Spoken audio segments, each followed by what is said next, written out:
বাজান তুই কনে? আব্বা আমি তো আল্লাহ যে চড়া মজুর আছি বই দেখবেন নাকি?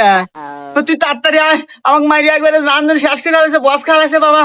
কি এটা কোনো কথা কইলে আব্বা তুমি? হ্যাঁ এটা তোমার কি শুনাইলে আমাক? হ্যাঁ রাহো আমি এখন আসতেছি।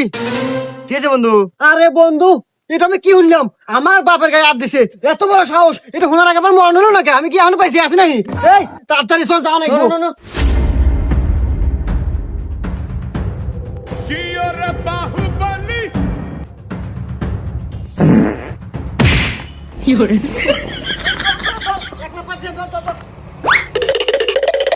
আজকে জীবন আর শেষ করে দেবো, চল। আব্বা তোমাকে কেন মারছে? তুমি খালি একবার কও, ওর জীবন আজকে আমার হাতে। বাজান আচ্ছু তো ওই আমাকে মারছে ওই তোর মাও।